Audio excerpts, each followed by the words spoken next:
Chaque seconde, des milliers de bouteilles et de canettes de Pepsi sont ouvertes quelque part dans le monde. C'est bien plus qu'une simple boisson. C'est un symbole de la culture pop, de l'innovation et d'une bataille commerciale qui dure depuis plus d'un siècle. Mais vous êtes-vous déjà demandé comment une Pepsi arrive entre vos mains? De l'extraction de l'eau à l'équilibre précis des bulles et de la saveur, chaque bouteille passe par un processus fascinant avant d'être sur les étagères. Dans l'une des plus grandes usines d'Europe, 36 000 bouteilles sont produites par heure. Et chaque jour, 150 camions partent chargés de cette boisson emblématique, la distribuant dans plus de 200 pays. Derrière ce rafraîchissement, il y a plus de 130 ans d'histoire, une rivalité avec Coca-Cola qui a défini le marché des boissons gazeuses, et une formule secrète qui a évolué avec le temps. Aujourd'hui, nous vous emmènerons au cœur de sa production pour découvrir comment une Pepsi est vraiment fabriquée, de son origine dans une petite pharmacie à la gigantesque machinerie qui la produit aujourd'hui. Restez jusqu'à la fin, car ce que vous êtes sur le point de voir vous surprendra. Les origines et l'évolution d'une légende. L'origine de Pepsi remonte à 1893, lorsque Caleb Bradham, un pharmacien de Caroline du Nord, aux États-Unis, expérimentait de nouvelles formules dans sa boutique. Son objectif était de créer une boisson rafraîchissante et digestive qui aiderait à soulager les maux d'estomac. C'est ainsi que naquit Brad's Drink, un mélange d'eau, de sucre, de caramel, d'extrait de noix de cola et d'autres ingrédients secrets. Ce qui commença comme une recette artisanale gagna rapidement en popularité auprès de ses clients.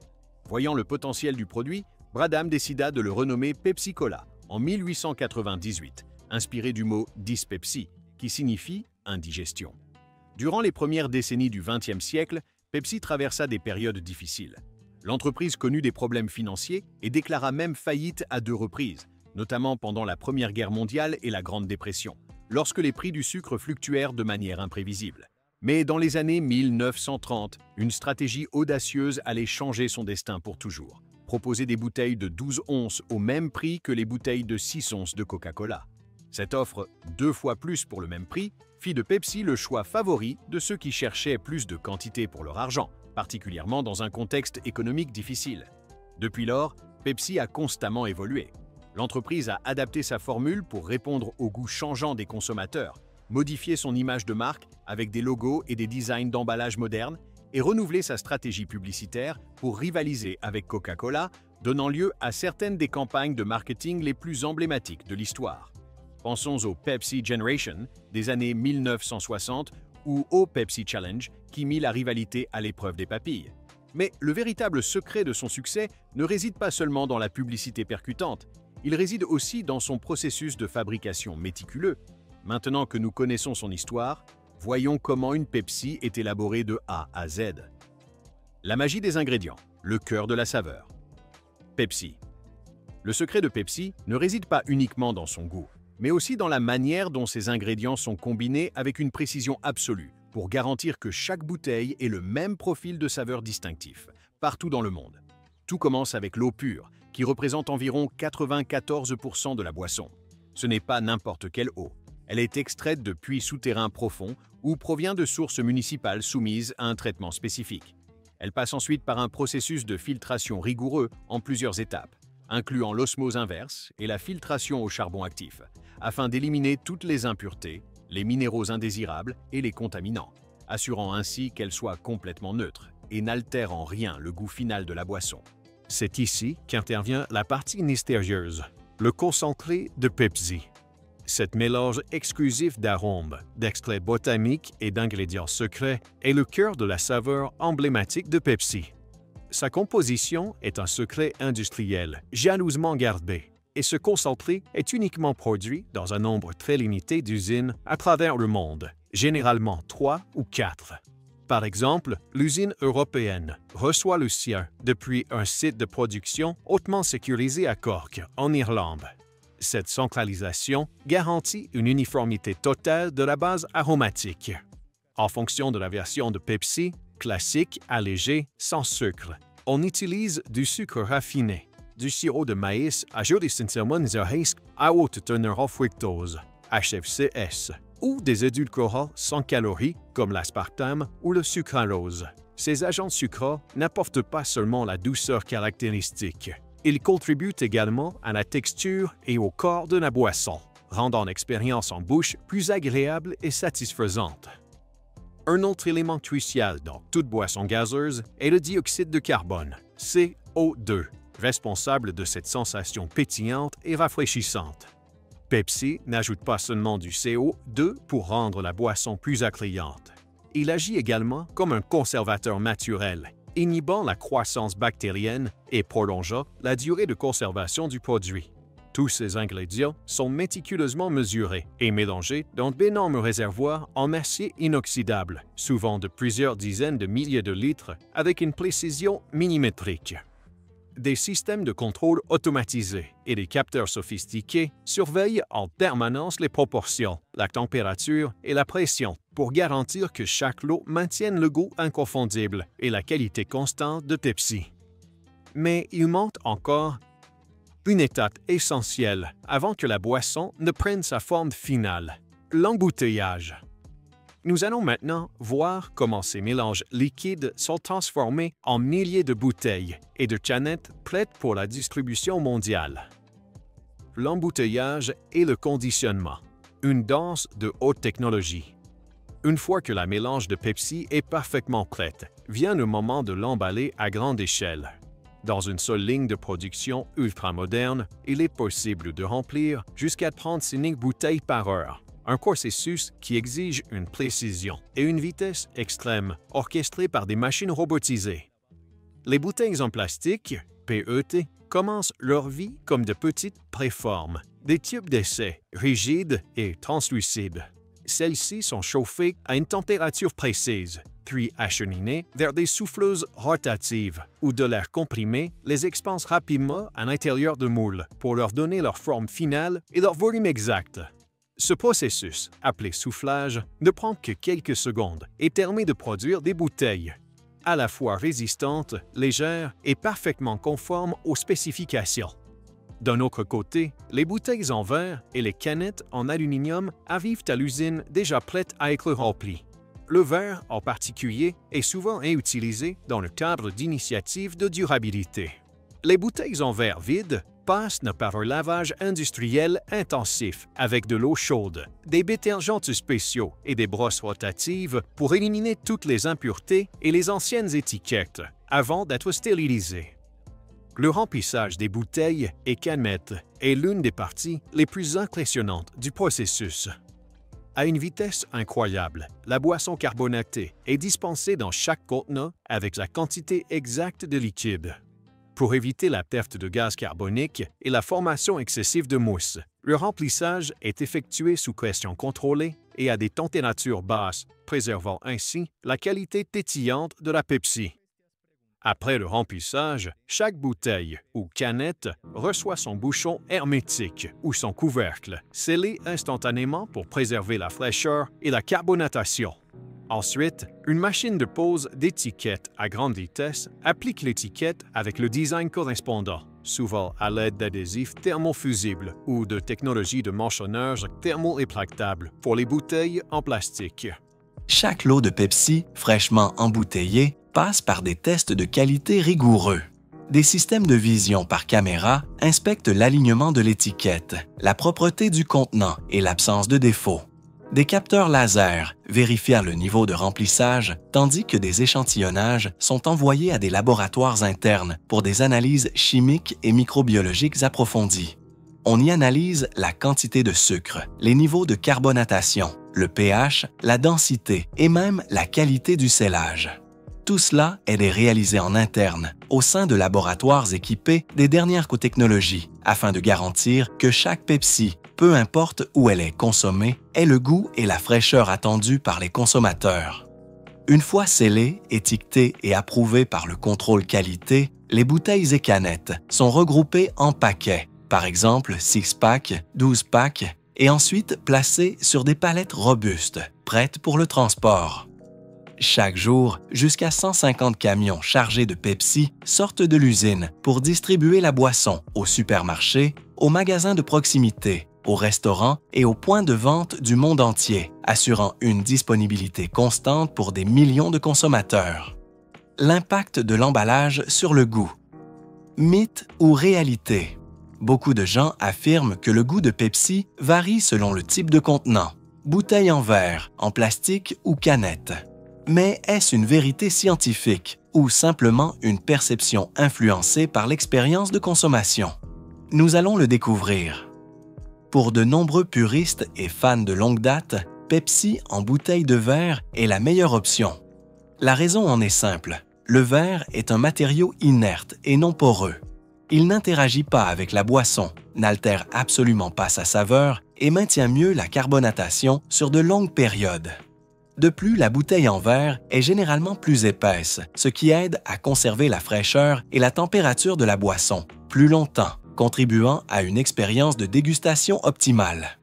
Les canettes en aluminium sont extrêmement populaires pour leur légèreté, leur durabilité et leur capacité à refroidir très rapidement. Elles sont idéales pour le transport et la consommation en déplacement.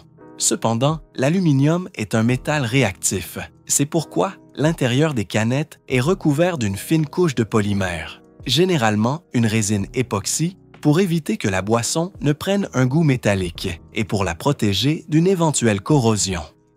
Malgré ce revêtement, certains affirment percevoir une légère altération du goût, donnant à la Pepsi en canette une touche légèrement différente.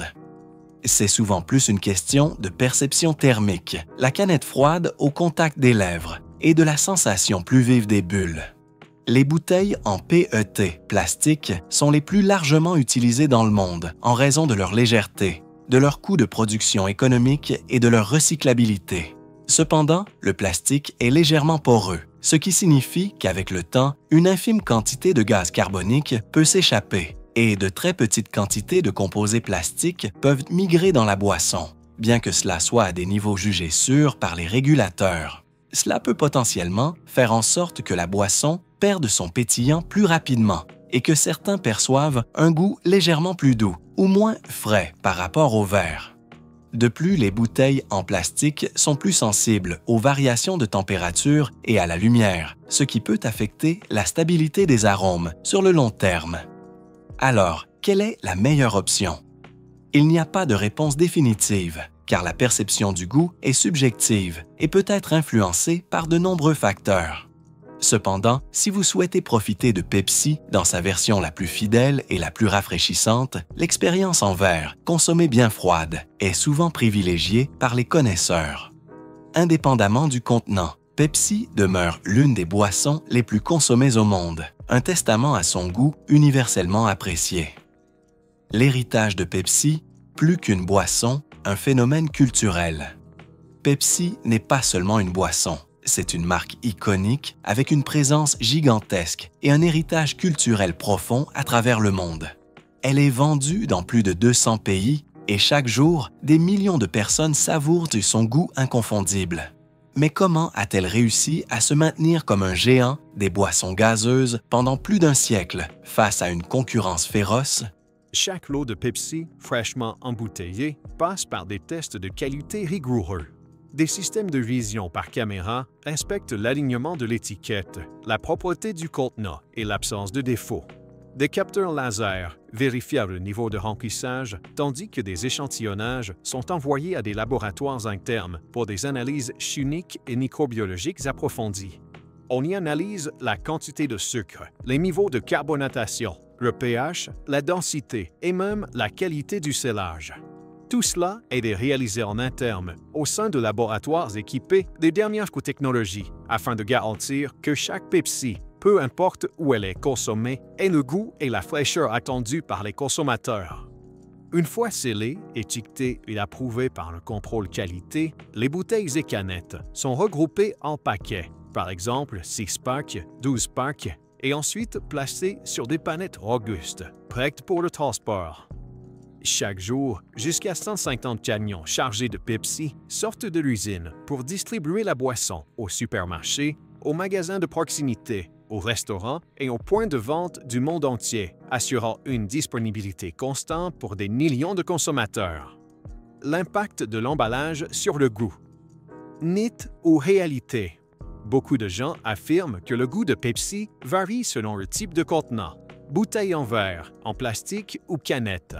Mais est-ce une vérité scientifique ou simplement une perception influencée par l'expérience de consommation? Nous allons le découvrir. Pour de nombreux touristes et fans de longue date, Pepsi en bouteille de verre est la meilleure option. La raison en est simple. Le verre est un matériau inerte et non poreux. Il n'interagit pas avec la boisson, n'altère absolument pas sa saveur et maintient mieux la carbonatation sur de longues périodes. De plus, la bouteille en verre est généralement plus épaisse, ce qui aide à conserver la fraîcheur et la température de la boisson plus longtemps, contribuant à une expérience de dégustation optimale. Les canettes en aluminium sont extrêmement populaires pour leur légèreté, leur durabilité et leur capacité à refroidir très rapidement. Elles sont idéales pour le transport et la consommation en déplacement. Cependant, l'aluminium est un métal réactif. C'est pourquoi l'intérieur des canettes est recouvert d'une fine couche de polymère, généralement une résine époxy, pour éviter que la boisson ne prenne un goût métallique et pour la protéger d'une éventuelle corrosion. Malgré ce revêtement, certains affirment percevoir une légère altération du goût, donnant à la Pepsi en canette une touche légèrement différente. C'est souvent plus une question de perception thermique, la canette froide au contact des lèvres et de la sensation plus vive des bulles. Les bouteilles en PET plastique sont les plus largement utilisées dans le monde en raison de leur légèreté, de leur coût de production économique et de leur recyclabilité. Cependant, le plastique est légèrement poreux, ce qui signifie qu'avec le temps, une infime quantité de gaz carbonique peut s'échapper et de très petites quantités de composés plastiques peuvent migrer dans la boisson, bien que cela soit à des niveaux jugés sûrs qu'en est régulateur. Cela peut potentiellement faire en sorte que la boisson perde son pétillant plus rapidement et que certains perçoivent un goût légèrement plus doux ou moins frais par rapport au verre. De plus, les bouteilles en plastique sont plus sensibles aux variations de température et à la lumière, ce qui peut affecter la stabilité des arômes sur le long terme. Alors, quelle est la meilleure option?